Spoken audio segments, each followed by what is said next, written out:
تو نماز پڑھنے کے لیے ہمیں وضو کرنا ہے، تو وضو صحیح ہونا چاہیے. ہم جو ہے وضو میں بہت لاپرواہی کرتے ہیں. وضو گئے فٹافٹ منہ دھلے، ہاتھ دھلے، تو اس طریقے سے جلد بازی میں ہمارے جو ہے ہاتھ یا چہرے پہ جو ہے کوئی جگہ اگر سوکھی رہ جاتی ہے تو پھر وضو ہوتا نہیں. سمجھے نا؟ سمجھ گئے بیٹا؟ تو وضو کو اچھی طریقے سے کرنا. اور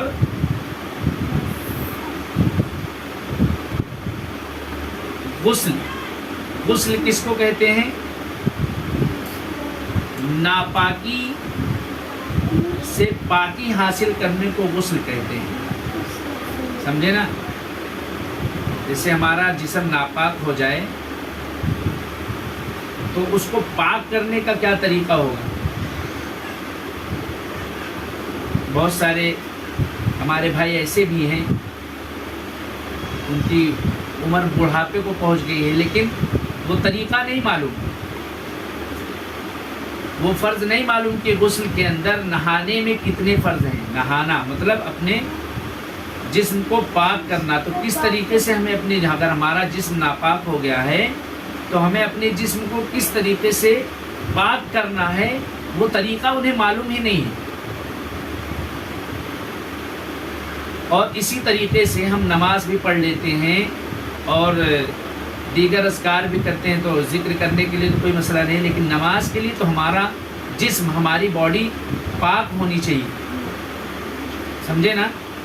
اگر ہمارا جسم پاک نہیں ہے تو ہماری نماز ہوگی نہیں، نماز ہوگی. میں اگلی بار انشاءاللہ بتاؤں گا نماز میں کل کتنے فرض ہیں. تو نماز میں 13 فرض ہیں. سمجھے نا؟ ہاں، 6 اندر کے ہیں اور 7 باہر کے ہیں. اور 7 باہر کے ہیں. تو وہ جو 7 باہر کے ہیں نا، اس کے اندر جسم کا پاک ہونا ہے. یعنی جسم، ہماری باڈی اگر پاک نہیں ہے تو ہم نماز نہیں پڑھ سکتے. سمجھے نا؟ تو غسل کرنے میں یعنی نہانے میں 3 فرض ہیں. کتنے؟ 3. ہاں. نمبر 1 کیا ہے؟ دھیان سے سنیے، اس کو اچھے طریقے سے دماغ میں بٹھائیے.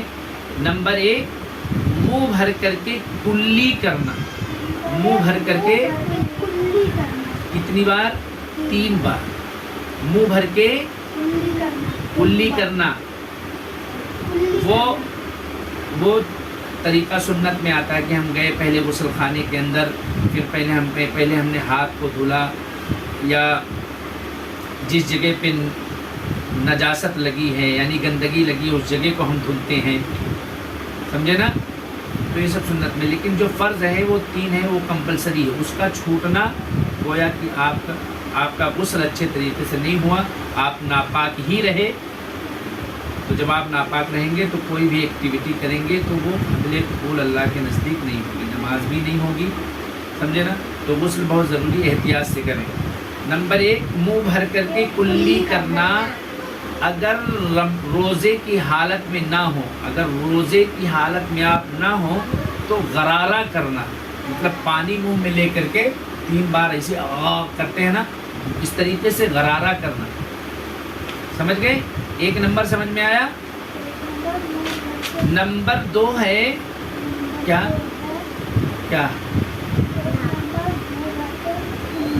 ہاں، 1 نمبر منہ بھر کے کلی کرنا. اگر روزہ نہ ہو تو غرارہ بھی کرنا. ٹھیک. نمبر 2 ہے ناک میں پانی ڈالنا. ناک میں پانی ڈالنے سے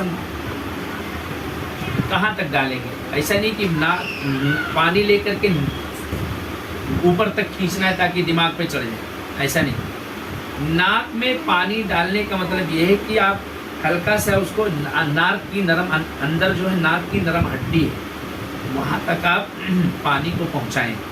برابر 3 بار.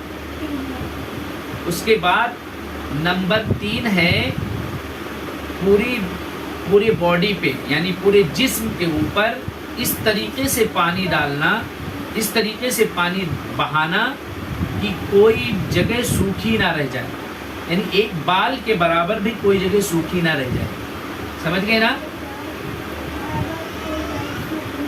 سوکھی نہ رہ جائے۔ اس طریقے سے ہم غسل کریں گے تو ہمارا غسل یعنی ناپاکی سے ہم پاکی حاصل کر پائیں گے، سمجھ گئے نا؟ اس طریقے سے ہمارا جسم، ہماری باڈی پاک ہوگی، پھر ہم جا کر کے نماز پڑھ سکتے ہیں، سمجھ گئے نا؟ تو یہ دونوں بنیادی چیزیں بہت ضروری ہیں۔ پہلا وضو، نہانا یعنی اپنی باڈی کو پاک کرنا، ناپاکی سے پاکی حاصل کرنا، اور اس کے بعد آتا ہے کہ اب ہم نماز کے لیے جائیں گے، ہماری باڈی پاک ہو گئی، اب ہم نماز کو جائیں گے تو وضو کرنا، سمجھے نا؟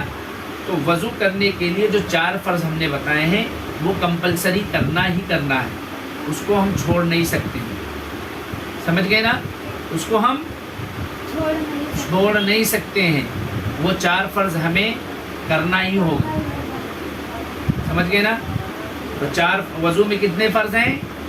میں اپنی بات کو واپس دہراتا ہوں، پھر سے سنیے۔ وضو میں کتنے فرض ہیں؟ 4 فرض ہیں۔ نمبر 1، پیشانی کے بالوں سے لے کر کے تھوڑی کے نیچے تک، ایک کان کی لو سے دوسرے کان کی لو تک پورا چہرہ دھلنا، برابر۔ نمبر 2، دونوں ہاتھوں کو کوہنیوں سمیت دھلنا کہ کوئی بھی جگہ سوکھی نہ رہ جائے۔ اور نمبر 3، چوتھائی سر کا مسح کرنا۔ سر کا مسح کرنا بھی فرض ہے، یہ دھیان رکھیں، سمجھ گئے نا؟ اس کے بعد نمبر 4 آتا ہے، دونوں پاؤں کو ٹخنے سمیت دھلنا، سمجھ گئے نا؟ ٹخنا کس کو بولتے؟ یہ پیر ہے آپ کا، یہ پیر آپ کا ہے، اس کو ٹخنا بولتے ہیں۔ ہاں، اسی لیے کہا جاتا ہے نا کہ اپنے لنگی یا پائجامے کو یا پینٹ کو یا شلوار کو مردوں کے لیے ہے کہ وہ ٹخنے سے اوپر پہنے، ٹخنے سے اوپر پہنے، کیونکہ ٹخنے سے نیچے ہمارا ازار، لنگی یا پینٹ یا شلوار یا جو بھی کچھ ہم پہنتے ہیں، وہ اگر ہمارا ٹخنے سے نیچے رہتا ہے تو ہمیں کنٹینیو گناہ ملتا ہے، ایسا نہیں کرنا چاہیے۔ تو مردوں کو کیا چاہیے کہ وہ اپنے پینٹ یا پیجامے کو یا لنگی پہنتے ہیں تو ان کو ٹخنے سے اوپر ہی رکھنا ہے، یہ بہت بڑا گناہ ہے، سمجھے نا؟ ٹخنے سے اوپر۔ اور عورتوں کو، بچیوں کو پورا ڈھکنا ہے، ان کو ٹخنا نہیں کھولنا ہے، سمجھ گئے نا؟ ان کا پورا، ہاں پورا ڈھکا رہے گا۔ ان کو جو ہے، لڑکیوں کو، عورتوں کو، ان کا بال بھی نہیں دکھنا چاہیے۔ یہ صرف فیس، جیسے چھوٹے بچے، چھوٹی بچیاں ہیں تو یہ فیس، ہاں، باقی یہاں تک ہاتھ، یہاں تک کپڑا پہننا، یہ سب بھی صحیح نہیں ہے، سمجھ گئے نا؟ لڑکوں کے لیے میں نے کیا بتایا؟ ٹخنوں سے اوپر پہننا ہے، اور لڑکیوں کو ٹخنے کے نیچے رکھنا ہے، اور پورا یہاں سے لے کے یہ پورا ٹخنا تک پوری باڈی جو ہے ڈھکی ہوئی ہونی چاہیے۔ بال بھی نہیں کھلا ہونا چاہیے، بال بھی اگر مطلب بال بھی کھولنا گناہ ہے، سمجھ گئے نا؟ ہاں، تو یہ 4 فرض ہو گئے۔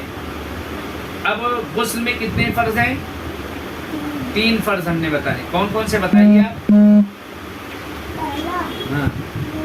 ہاں، منہ بھر کر کے کلی کرنا، 3 بار کلی کرنا، اگر روزہ نہ ہو تو غرارہ بھی کرنا 3 بار، برابر۔ نمبر 2 کیا ہے؟ ناک کی نرم ہڈی تک پانی پہنچانا، برابر۔